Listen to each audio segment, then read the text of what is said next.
안녕하십니까? 송영대입니다. 오늘은 온 인류가 기다려온 참 하느님, 증산 상제님에 대해 알아보겠습니다. 그동안 동서양의 각 종교는 인류 문화를 성장 발전시키는 데 큰 역할을 해왔습니다. 그리고 선천 종교의 성자들은 그들의 가르침의 결론으로 우주의 통치자 하느님, 상제님이 인류를 성숙시키고 구원하시기 위해 직접 인간으로 오신다는 놀라운 소식을 전하였습니다. 불교의 석가부처는 천주님을 미륵님이라 부르는데 이 미륵님이 계신 곳을 도솔천이라 하였습니다. 그리고 여당 귀하라, 도솔천 천주님이신 미륵님께 너희들은 마땅히 귀하라고 하였습니다. 또 석가 자신의 사후 3000년이 지나면 말법의 시대가 오는데 그때 인류를 구원하시기 위해 도솔천에 계신 미륵님이 바다에 둘러싸인 동방의 나라, 즉 우리나라로 강세하신다고 분명히 밝혀주었습니다. 또한 석가부처는 수석 제자 마하가섭을 비롯해서 군도발탄, 빈두로와 자기 아들인 라울라 등 4사람을 은밀히 불러 너희 네 성문은 지금 열반에 들지 말고 말법의 시대에 이 세상을 구원하시기 위해 미륵부처님이 오시니 그때에 미륵부처님의 도를 받아 열반에 들라고 명령을 합니다. 얼마나 중요하고 비밀스러운 이야기였으면 이 4사람만 따로 불러 특별히 전하였을까요? 기독교의 예수 성자는 천상의 아버지 하나님이 계시고 그분이 나를 보내셨다고 하였습니다. 내가 스스로 온 것이 아니로다. 나를 보내신 이는 참이시니 너희는 그를 알지 못하나 나는 그를 아노니 이는 내가 그분에게서 왔고 그분이 나를 보내셨음이라고 하였습니다. 영어 성경에 보면 I am from him and he has sent me라고 되어 있습니다. 우리가 한창 영어를 배우기 시작할 때 I, you, he, she 하며 나와 구분되는 상대에 대한 인칭 대명사를 분명히 배운 적이 있습니다. I는 예수님 자신인 1인칭이며 he는 나와는 다른 천상의 아버지를 가르치는 3인칭입니다. 예수님은 지금 지상에 와 있는 나는 저 멀리 천상에 계시는 아버지가 보내셔서 온 것이라고 분명히 나와 he인 아버지 하느님은 다른 분임을 밝혀주었습니다. 그리고 예수의 제자인 사도 요한은 천상의 흰 보좌 위에 앉아 계신 아버지 하나님을 영으로 올라가 직접 보았고 앞으로 그 아버지 하나님이 직접 인간으로 오신다는 것을 이렇게 알렸습니다. 주 하나님이 가라사대 나는 알파요 오메가라. 이제도 있고 전에도 있었고 장차 올 자요 전능한 자라. 유교의 결론도 상제님이 우리나라로 오신다는 것입니다.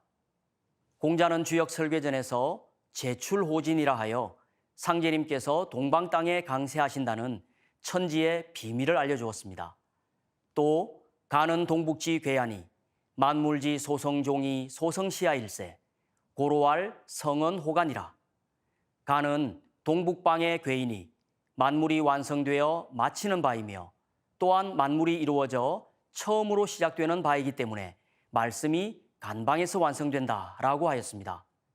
간방은 동북방인 우리나라를 말합니다. 우리나라에서 선천의 모든 문명이 매듭을 짓고 다시 후천의 새 문명이 열린다는 놀라운 소식을 전한 것입니다. 이것을 다른 말로 종어간, 시어간이라고도 합니다. 이렇듯 선천 종교의 결론은 구원의 하느님이신 상제님이 이 땅에 직접 강세하시어 새 세상을 열어주신다는 것입니다. 그럼 상제님은 왜 이 세상에 오셨을까요? 그동안 선천 봄, 여름 세상은 인류를 성장 발전시켜 왔지만 다른 이면에는 상극의 이치로 인해 희생이나 억울함, 슬픔과 고통 속에 너무나도 큰 원과 한을 맺을 수밖에 없었습니다. 상제님은 선천 역사 속에 쌓이고 맺힌 인간과 신명들의 원과 한이 너무 커서 이제 폭발할 지경까지 왔다고 진단을 내리셨습니다.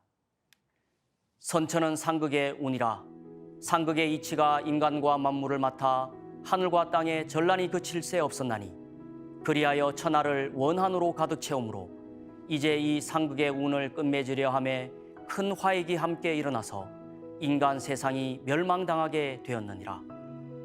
상극의 원한이 폭발하면 우주가 무너져 내리느니라. 이에 천지신명이 이를 근심하고 불쌍히 여겨 구원해 주고자 하였으되 아무 방책이 없으므로 부천에 있는 나에게 호소하여 오매 내가 이를 차마 물리치지 못하고 이 세상에 내려오게 되었느니라.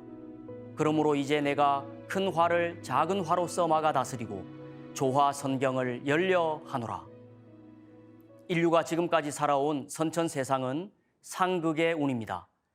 여기서 상극이란 문자적으로 서로 상, 이길 극으로서 서로 극한다, 제어한다, 대립한다는 뜻입니다.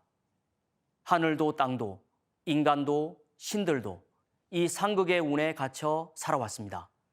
그 결과 선천 세상을 살다간 인간은 누구도 가슴속에 원과 한을 품게 되었습니다. 인류 역사가 시작된 이후로 지금까지 원한을 맺지 않고 살다간 사람은 한 사람도 없습니다.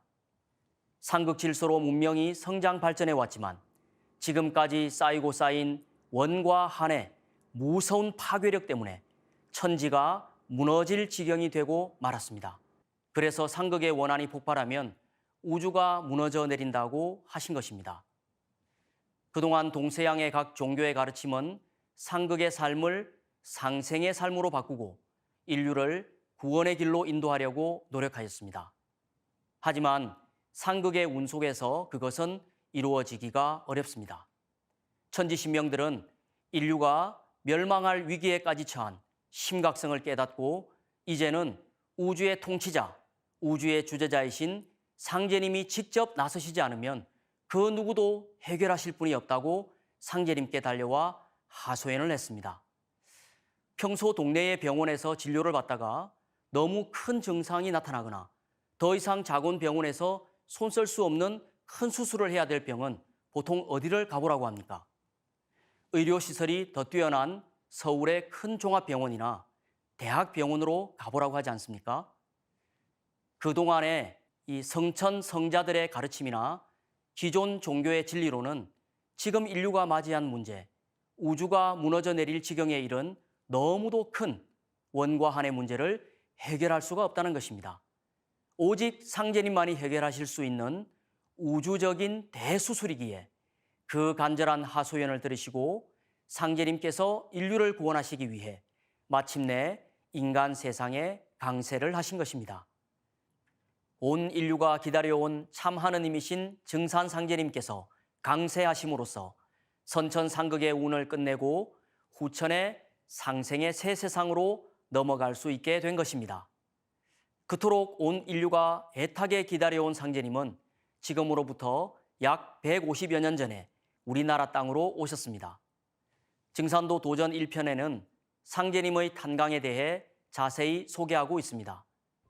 상제님께서 하늘의 모든 신성과 불타와 보살들의 간곡한 기도와 하소연을 들으시고 새 우주를 열어 도탄에 빠진 인간과 신명을 건지시기 위해 새 역사의 태양이 떠오르는 동방 땅에 강세하시니 환기 9070년, 배달국 신시계천 5769년, 단군기원 4204년, 조선 고종 8년, 신민년 음력 9월 19일 자시에 전라도 고부군 우덕면 갱망리에서 탄광하시니라. 상제님이 탄광하신 마을은 전라북도 고부군 우덕면 갱망리입니다. 갱망리는 백두대간의 지기가 흐르고 흘러 최종적으로 맺혀 있는 시루산 아래의 마을입니다. 현재의 지명으로는 전라북도 고부군 덕천면 신월리입니다. 갱망리란 예로부터 하늘의 주를 기다리는 마을이라는 뜻으로 원래 선망리로 불렸는데 이것이 나중에 손바래기로 불리게 되었다고 합니다. 상제님의 존성은 강시요, 성휘는 일자 순자요, 아명은 학자 봉자요, 자는 사자 옥자요, 도호는 증산이시니 천지공사를 행하시어 우주의 무극 대운을 여신 무극 상제시니라. 상제님의 성은 강씨이며 성휘는 일자 순자요, 존호는 시루증 외산, 증산이십니다. 그래서 인간으로 오신 상제님을 증산 상제님이라 부릅니다. 존호 증산의 증은 시루 증자로 시루는 종교, 과학, 철학 등 선천 문명의 모든 진액을 모아 푹 익혀서 통일, 성숙시키는 상제님의 강세 목적을 잘 담고 있습니다. 인류 문명을 통일 성숙시키는 우주 주제자 상제님의 자리를 무극이라고 합니다. 그래서 상제님을 무극 상제님이라 하고 상제님의 도를 무극 대도라고 하는 것입니다. 무극 대도 증산도는 종교가 아닙니다. 이것이 증산도를 보는 모든 명제의 대전제입니다. 다음 시간에는 상제님이 강세하신 원리를 살펴보겠습니다.